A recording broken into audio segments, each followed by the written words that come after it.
Hello everyone, welcome to today's class. तो पिछले class में हमने कंप्लीट किया था गुड्स रिसिप्ट। तो सारे जो गुड्स रिसिप्ट के जो हमारे टॉपिक्स थे वो हमने सारा कंप्लीट कर लिया था। तो तो आज का जो टॉपिक है वो है गुड्स इशू। तो गुड्स इशू हम कैसे करते हैं और गुड्स इशू क्या होता है, इस सारे डिटेल्स के बारे में हम जानेंगे आज के क्लास में। तो चलिए शुरू करते हैं।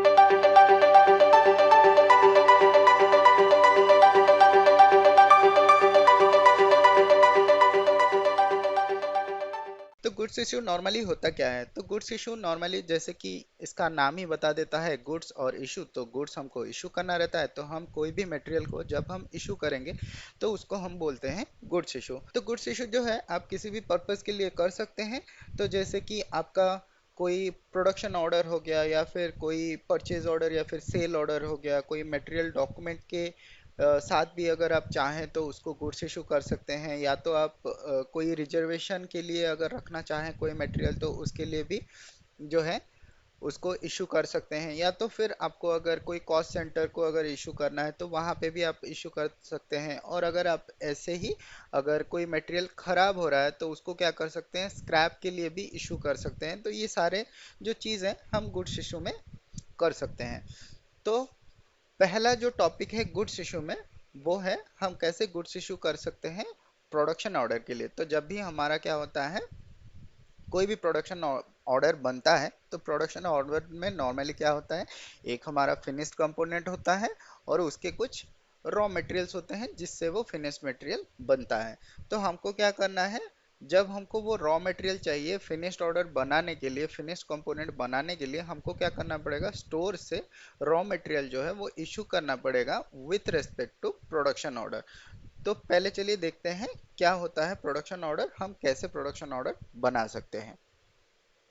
तो प्रोडक्शन ऑर्डर बनाने के लिए सबसे पहले जो रिक्वायरमेंट है वो है, उसको हम बोलते हैं बिल ऑफ मटेरियल, यानी कि बीओएम, उसको शॉर्ट में बोलते हैं बीओएम।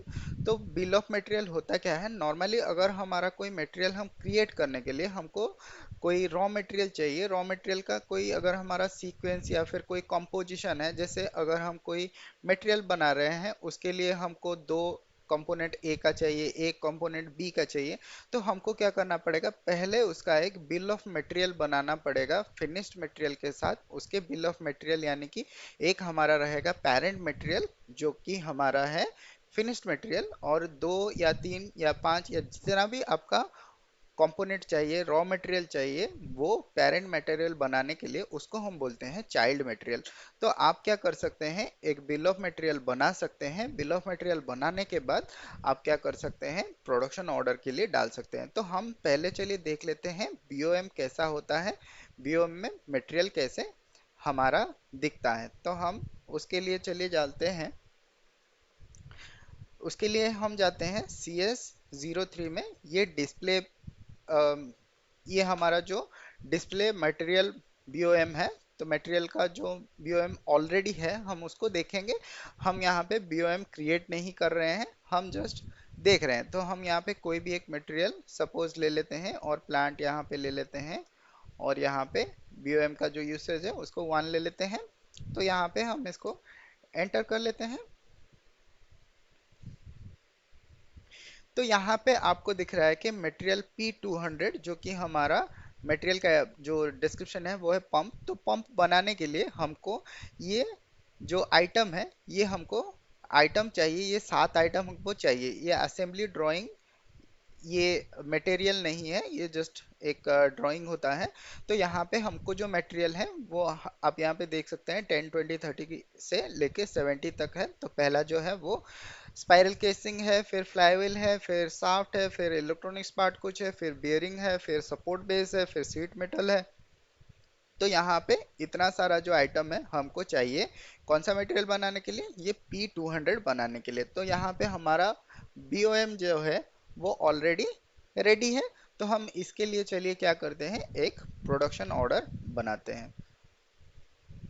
तो न्यू स्क्रीन में जाते हैं। न्यू स्क्रीन में जाने के बाद आपको प्रोडक्शन ऑर्डर बनाने के लिए, इससे पहले मैं एक चीज बता दूं, अगर आपको बीओएम बनाना है, अगर आपको बॉम्ब बनाना है, बॉम्ब मतलब वो फोड़ने वाला बॉम्ब नहीं, यहाँ पे BOM करके बॉम्ब होता है, तो बॉम्ब मतलब बिल ऑफ मटेरियल। तो अगर आपको बनाना है तो जैसे हम डिस्प्ले में CS03 में गए, वैसे आप CS01 में जाके प्रोडक्ट अपना बना सकते हैं। फिनिश्ड मटेरियल के लिए आप बॉम्ब बना सकते हैं। और उसके लिए आपको क्या है, पहले आपको मटेरियल मास्टर में फिनिश्ड प्रोडक्ट भी बनाना है, फिर उसका रॉ मटेरियल भी बनाना है। रॉ मटेरियल बनाने के बाद फिर जाके आपको क्या करना है, उसके लिए BOM क्रिएट करना है। तो वो एक लॉन्ग प्रोसेस है, इसीलिए हम एग्जिस्टिंग मटेरियल यहाँ पे यूज कर रहे हैं। तो यहाँ पे हम जाते हैं प्रोडक्शन ऑर्डर बनाने के लिए। तो प्रोडक्शन ऑर्डर बनाने के लिए जो टी कोड है वो है CO01। तो हम जाते हैं CO01 में। यहाँ पे आपको दिख रहा है production order create initial screen. तो यहाँ पे मटेरियल जो है, हमने जो मटेरियल अभी देखा है उसको ले लेते हैं। यहाँ पर प्रोडक्शन प्लांट दे रहा है और यहाँ पे प्लानिंग प्लांट दे रहा है। तो अगर आपका प्रोडक्शन प्लांट और प्लानिंग प्लांट दोनों अलग है तो आप यहाँ पे दोनों अलग ही ले सकते हैं। यहाँ पे ऑर्डर टाइप जो है वो ID01 लेते हैं। हमको यहाँ पे ज़्यादा प्रोडक्शन ऑर्डर में ज़्यादा कोई नॉलेज नहीं है, तो हम बाय डिफ़ॉल्ट जो भी हमको ऑप्शन मिल रहा है हम वही ले रहे हैं। तो प्रोडक्शन ऑर्डर हमारे साइड में हम बस यहाँ पे जो चेक करने के लिए, हमारा जो गुड्स इशू करने के लिए हम एक डिफ़ॉल्ट ऑर्डर बना रहे हैं, तो इसके ऊपर ज़्यादा मत जाइए। ये बाय डिफ़ॉल्ट जब भी आपका प्रोडक्शन ऑर्डर क्रिएट हो जाएगा उसके बाद ही आपको इशू करना रहेगा। प्रोडक्शन ऑर्डर के साथ हमारा कोई रिलेशन नहीं है, हमारा कोई लेना देना नहीं है। अगर प्रोडक्शन ऑर्डर में कोई इशू आता है तो वो जो PP के कंसल्टेंट होते हैं, प्रोडक्शन प्लानिंग के कंसल्टेंट होते हैं, वो लोग का काम है उसको सॉल्व करना। तो हमारा यहाँ पे सॉल्व करने की कोई काम नहीं है, हम बस क्रिएट कर रहे हैं एक हमारा जो टेस्ट सिनारियो है, एक टेस्ट हम कंडक्ट करने के लिए कि हमारा जो गुड्स इशू है वो सच में हो रहा है कि नहीं है। तो यहाँ पे हम CO01 पे चले जाते हैं, इसको एंटर कर लेते हैं। तो यहाँ पे आपको जनरल टैब में आपको पूछ रहा है कि आपको टोटल क्वांटिटी कितना बनाना है, आपका जो फिनिश प्रोडक्ट है उसका आपको कितना प्रोडक्ट बनाना है। तो हम सपोज यहाँ पे ले लेते हैं कि हमको 3 प्रोडक्ट जो है वो बनाना है। तो यहाँ पे डेट पूछ रहा है, एक फिनिश डेट और एक स्टार्ट डेट के लिए। तो हम यहाँ पे जो है स्टार्ट डेट एक दे देते हैं और फिनिश डेट एक दे देते हैं। तो यहाँ पे एंटर कर लेते हैं।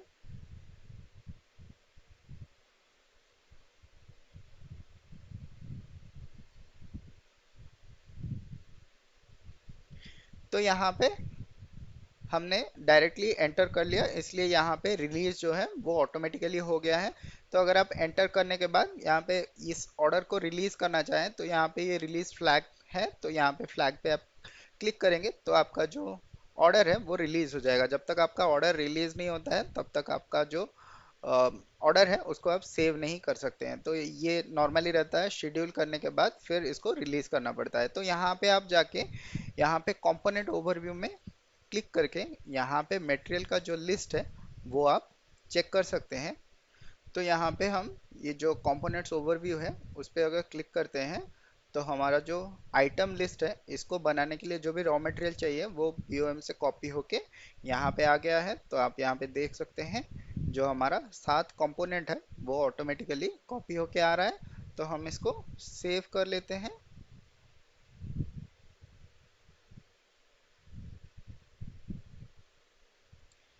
तो यहाँ पे कुछ एरर आ रहा है, आपको इससे कोई प्रॉब्लम नहीं है, आप बस सेव कर लीजिए।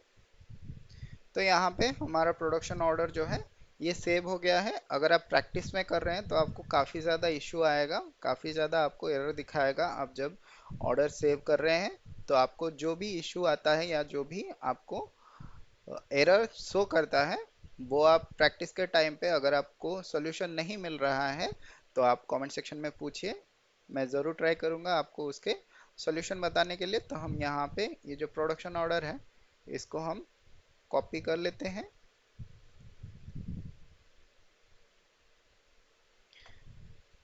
तो यहाँ पे कॉपी कर लेते हैं। तो उसके बाद हमको जाना पड़ेगा MIGO में गुड्स इशू करने के लिए। तो हम जो यहाँ पे पहला जो ट्रांजैक्शन और इवेंट है वो है गुड्स इशू, उसको हमने सिलेक्ट किया है। और यहाँ पे जो डॉक्यूमेंट टाइप है उसको हम ऑर्डर ले लेते हैं। तो ऑर्डर लेने के बाद यहाँ पे हम अपना ऑर्डर पोस्ट कर लेते हैं। तो यहाँ पे goods issue for order 261 movement type है, हम यहाँ पे इसको एंटर कर लेते हैं।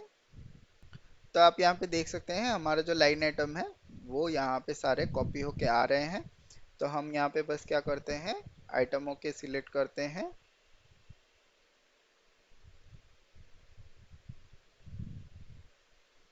सारे हम आइटमों के सिलेक्ट कर लेते हैं और यहाँ पे चेक कर लेते हैं। तो हमारा ये सीरियल नंबर के लिए पूछ रहा है, यहाँ पे हम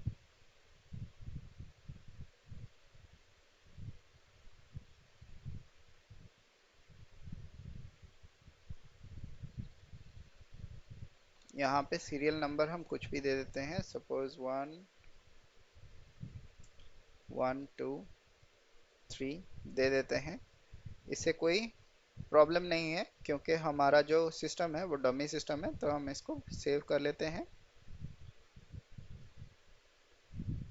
और जो रियल सिस्टम रहेगा उसमें आपको कोई भी प्रोडक्शन ऑर्डर बनाने के लिए कुछ भी नहीं रहेगा, और वहाँ पे जो सीरियल नंबर है वो ऑटोमेटिकली आपको शो करेगा। तो यहाँ पे हमारा मटेरियल डॉक्यूमेंट जो है वो पोस्ट हो गया है। इसका क्या मतलब है, हमारा जो ये जो मटेरियल रॉ मटेरियल था हमने ऑलरेडी उसको इशू कर दिया प्रोडक्शन ऑर्डर के लिए। तो अभी क्या काम है, प्रोडक्शन ऑर्डर बनेगा तो हमको क्या करना है, वो प्रोडक्शन ऑर्डर को जाके कंफर्म करना है कि हमारा जो प्रोडक्शन ऑर्डर था वो बन गया है। तो उसके लिए हमको कहाँ उसको उसके लिए हमको जाना पड़ेगा CO11 पे, जो कि टी कोड है हमारा ऑर्डर कंफर्म करने के लिए। तो यहाँ पे /n CO11 पे हम चले जाते हैं। तो यहाँ पे जो हमारा ऑर्डर है हम वो ऑर्डर यहाँ पे दे देते हैं। तो हम यहाँ पे ऑर्डर यहाँ पे दे देते हैं। तो ऑर्डर देने के बाद यहाँ पे जो सीरियल नंबर है वो पहला वाला पूछ रहा है, तो हम इसको कंटिन्यू करते हैं।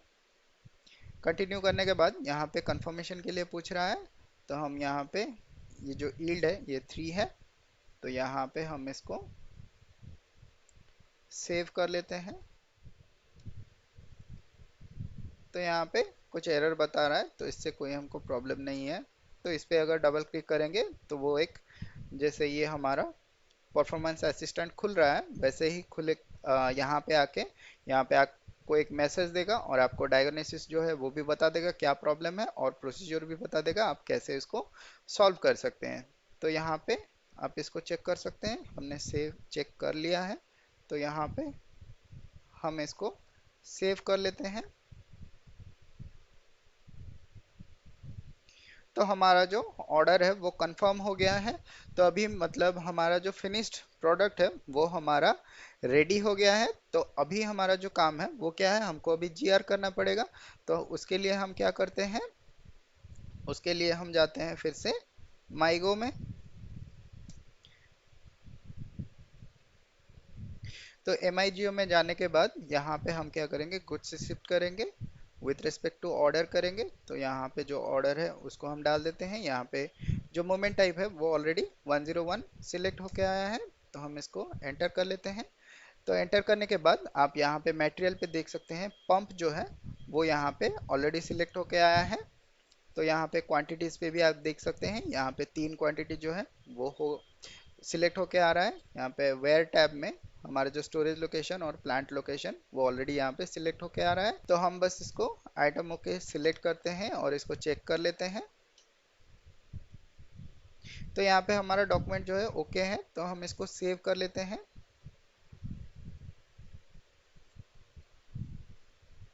तो हमारा डॉक्यूमेंट जो है वो पोस्ट हो गया है। तो आपका काम है, आप ऐसे गुड्स इशू अपना एक प्रोडक्शन ऑर्डर बनाएं। प्रोडक्शन ऑर्डर बनाने के लिए पहले एक BOM क्रिएट करें। BOM क्रिएट करने के बाद उसका एक प्रोडक्शन ऑर्डर बनाएं। प्रोडक्शन ऑर्डर बनाने के बाद फिर गुड्स इशू कराएं अपने जो वेयर हाउस से रॉ मटेरियल का जो वेयर हाउस है उससे आप गुड्स इशू कराएं। फिर प्रोडक्शन ऑर्डर को कंफर्म करने के बाद फिर यहाँ पे गुड्स रिसीव करें। तो गुड्स रिसीव करने के बाद आप जो अपना स्टॉक है स्टॉक अपडेट चेक कर सकते हैं। तो जब गुड्स इशू करते हैं, गुड्स इशू से पहले और उसके बाद जो रॉ मटेरियल का क्वांटिटी है वो आप चेक कर सकते हैं, वो डिक्रीज या इंक्रीज हो रहा है कि नहीं हो रहा है। और जब आप गुड्स रिसीव करते हैं तो फिनिश्ड प्रोडक्ट जो आपने रिसीव किया है उसका जो क्वांटिटी है उसमें इंक्रीज या डिक्रीज हो रहा है वो आप चेक करिए। तो आपको ये हमने एग्जिस्टिंग प्लांट जो 1000 प्लांट है उसके ऊपर बना के दिखाया है। अगर आप अपने प्लांट से बनाना चाहते हैं तो वो काफ़ी ज़्यादा डिफिकल्ट है, आपको काफ़ी ज़्यादा इश्यूज आएगा, क्योंकि हमारा जो नॉर्मली डमी सिस्टम होता है उस पे प्रोडक्शन का काफ़ी सारे जो, जैसे कॉस्ट सेंटर हो गया और हमारा प्रोडक्शन एरिया हो गया, बॉम हो गया, तो वो सारे जो है वो पैरामीटर सेट नहीं होते हैं, तो आपको काफ़ी ज़्यादा इशू आएगा। लेकिन आप सारे जो इशू है उसको सॉल्व कर सकते हैं। तो अगर आपको सारे इशू देख के उसको सॉल्व करके फिर आगे बढ़ना है तो वो बहुत ज़्यादा लंबा प्रोसेस होता है, लेकिन अगर आपको करना है आप फिर भी कर सकते हैं।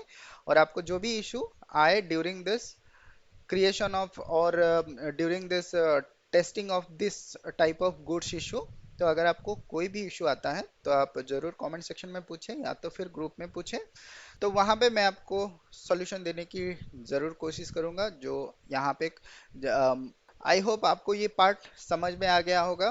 तो नेक्स्ट जो टॉपिक है वो रहेगा goods issue to cost centre. तो कॉस्ट सेंटर के लिए हम कैसे गुड्स इशू कर सकते हैं। तो कॉस्ट सेंटर नॉर्मली क्या होता है, कॉस्ट सेंटर नॉर्मली हमारा होता है कोई भी डिपार्टमेंट जहाँ पे हमारा जो मटेरियल है वो जा रहा है, जहाँ पे वो कॉस्ट जो है वो हैपन कर रहा है या फिर ऑकर हो रहा है, तो जहाँ पे वो कॉस्ट अराइज हो रहा है उसको हम बोलते हैं कॉस्ट सेंटर। तो सपोज जैसे कि आप कैफेटेरिया में कोई चीज़ यूज़ करना चाहते हैं, जो कॉस्ट है वो कैफेटेरिया के लिए रहेगा, तो हमारे यहाँ पे कॉस्ट सेंटर जो है वो कैफेटेरिया है। तो अगर आपको प्रोडक्शन एरिया में जो आपका काम हो रहा है वो अगर आपका प्रोडक्शन एरिया में हो रहा है, आपको मटेरियल या फिर जो भी चीज़ चाहिए वो प्रोडक्शन फ्लोर में चाहिए, तो उसके लिए आपका जो कॉस्ट सेंटर रहेगा वो क्या रहेगा, प्रोडक्शन फ्लोर रहेगा।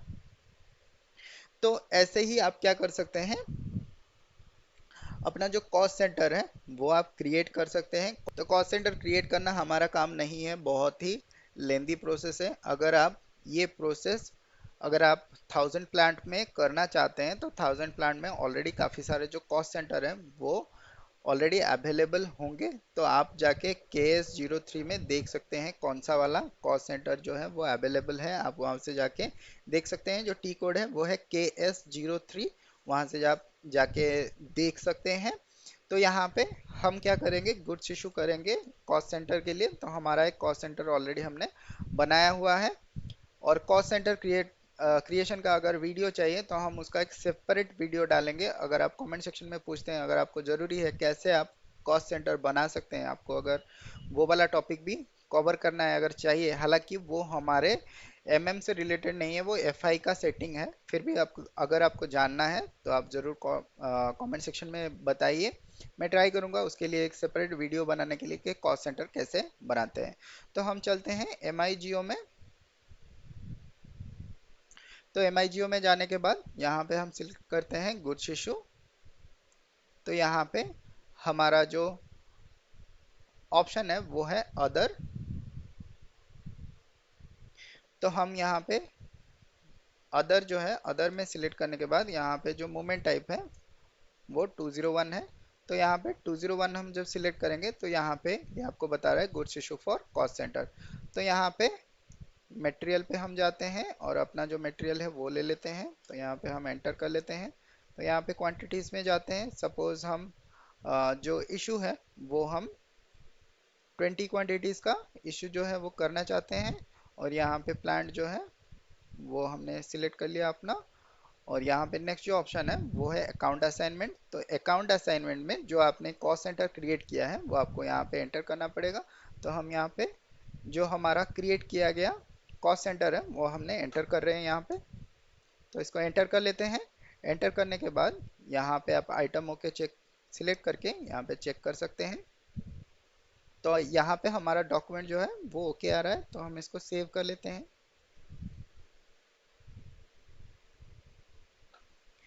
तो हमारा मटेरियल जो है वो पोस्ट हो गया है। तो यहाँ पे मतलब हमारा जो गुड्स है वो इशू हो गया है कॉस्ट सेंटर में। तो हमारा ये जो कॉस्ट सेंटर रहेगा जो हमने एंटर किया है T100 का जो हमने कॉस्ट सेंटर एंटर किया है उसी कॉस्ट सेंटर के अगेंस्ट में जो भी एरिया रहेगा उस एरिया में आपका गुड्स जो है वो इशू हो जाएगा। तो ये था गुड्स इशू आप कैसे कॉस्ट सेंटर में कर सकते हैं। तो आप कोई भी गुड्स मूवमेंट करें उसके बाद आप जाके चेक कर सकते हैं आपका जो गुड्स मूवमेंट जो हो रहा है उसका जो अकाउंटिंग डॉक्यूमेंट क्रिएट हो रहा है वो जाके आप चेक कर सकते हैं कि कौन सा अकाउंटिंग डॉक्यूमेंट क्रिएट हो रहा है वो आपका काम है। जाके आप चेक करिए कौन सा अकाउंटिंग डॉक्यूमेंट क्रिएट हो रहा है, कौन सा अकाउंट डेबिट हो रहा है, कौन सा अकाउंट क्रेडिट हो रहा है। तो वो आपका काम है, आप चेक करें। तो हमारा गुड्स इशू में जो लास्ट टॉपिक है वो है गुड्स इशू टू स्क्रैप। तो गुड्स इशू टू स्क्रैप क्या रहता है नॉर्मली, अगर आप कहीं पे भी, अगर आपका कोई मटेरियल जैसे वेयर हाउस में पड़े पड़े कोई डैमेज हो जाता है जो यूज़ के लायक नहीं होता है, या फिर कोई ख़राब हो जाता है, टूट जाता है, तो उसको आपको क्या करना पड़ेगा, आपको स्क्रैप में इशू करना पड़ेगा। आप ऐसे ही उसको जीरो नहीं कर सकते, उसको पहले क्या करना पड़ेगा, स्क्रैप में इशू करेंगे, फिर वो स्क्रैप क्वांटिटी में चला जाएगा, तभी आपका जो मटेरियल क्वांटिटी है वो ऑटोमेटिकली डाउन हो जाएगा। नहीं तो आप जब फिजिकल इन्वेंट्री करोगे उस टाइम में आपको बहुत ज़्यादा प्रॉब्लम आएगा कि मिसिंग क्वांटिटीज जो रहेगा उसके लिए आपको प्रॉब्लम आएगा। तो उसके लिए आपको क्या करना पड़ेगा, गुड्स इशू करना पड़ेगा स्क्रैप के लिए। तो यहाँ पे हम सिलेक्ट करते हैं गुड्स इशू, और यहाँ पे जो डॉक्यूमेंट टाइप है वो अदर सिलेक्ट करते हैं, और यहाँ पे हमारा जो मूवमेंट टाइप है वो हम 551 सिलेक्ट करते हैं। तो 551 मूवमेंट टाइप जो है वो जीआई स्क्रैपिंग के लिए है। तो यहाँ पे आप देख रहे होंगे जीआई स्क्रैपिंग के लिए बता रहा है। तो हम यहाँ पे मटेरियल जो है अपना मटेरियल सिलेक्ट करके एंटर करते हैं। तो एंटर करने के बाद यहाँ पे क्वांटिटी में हम सपोज जाके हमारा 10 क्वांटिटी जो है वो डैमेज हुआ है, तो हम यहाँ पे सिलेक्ट कर लेते हैं। सिलेक्ट करने के बाद यहाँ पे वेयर टैब में हम अपना प्लांट दे देते हैं, और स्टोरेज लोकेशन जो है उसको हम अपना ले लेते हैं। तो यहाँ पे अकाउंट असाइनमेंट जो है इसके लिए आपको एक कॉस्ट सेंटर बनाना पड़ेगा। सेम आपको एक कॉस्ट सेंटर बनाना पड़ेगा, किसके लिए, स्क्रैप एरिया के लिए आपको एक कॉस्ट सेंटर बनाना पड़ेगा, ताकि जो आपका मटेरियल बुक हो रहा है वो स्क्रैपिंग के लिए बुक हो जाए। तो यहाँ पे हमने क्रिएट नहीं किया है, तो हम जो एग्जिस्टिंग हमारा कॉस्ट सेंटर है वही हम यहाँ पे ले रहे हैं। तो यहाँ पे आप एंटर कर लीजिए। एंटर करने के बाद यहाँ पे जैसे प्रोडक्शन एरिया हमारा कॉस्ट सेंटर आ रहा है, वैसे ही आपको एक कॉस्ट सेंटर बनाना है, किसके लिए, आपको स्क्रैप के लिए बनाना है। और यहाँ पे स्क्रैप का जो कॉस्ट सेंटर है उसको आपके यहाँ पे एंटर करना है। तो हमारा आइटम ओके सिलेक्टेड है, हम इसको चेक कर लेते हैं। तो हमारा डॉक्यूमेंट जो है वो ओके हो गया है, हम इसको पोस्ट कर लेते हैं। तो हमारा डॉक्यूमेंट जो है वो पोस्ट हो गया है। तो हम, हमारा जो गुड्स है वो स्क्रैप को इशू हो गया है। तो ये नॉर्मली था हमारा गुड्स इशू का टॉपिक। जो तीन टाइप ऑफ गुड्स इशू हमने देखा, पहला जो था वो था हमारा goods issue to production order, second जो था वो था goods issue to cost centre, third जो था हमारा गुड्स इशू टू स्क्रैप था। तो यहाँ पे हमारा गुड्स इशू का जो टॉपिक है वो कवर हो जाता है। नेक्स्ट क्लास में हम देखेंगे stock transfer process, stock transfer कैसे होता है। आई होप आपको ये वीडियो जो है, आपको ये क्लास जो है समझ में आया है। लेकिन इस अम, लेकिन इस प्रोसेस में भी आपको काफ़ी सारा जो है, जब आप कॉस्ट सेंटर एंटर करोगे तभी आपको काफ़ी सारा जो एरर है वो यहाँ पे दिखाएगा। तो एरर दिखाने के बाद अगर आपको एरर खुद से सॉल्व नहीं होता है तो आप कमेंट सेक्शन में पूछे या ग्रुप में आके पूछे, वहाँ पे आपको आपका जो सोल्यूशन है वो कैसे सॉल्व करते हैं वहाँ पे आपको सोल्यूशन मिल जाएगा। तो मिलते हैं अगले वीडियो में, तब तक के लिए बाय बाय, जय हिंद एंड टेक केयर।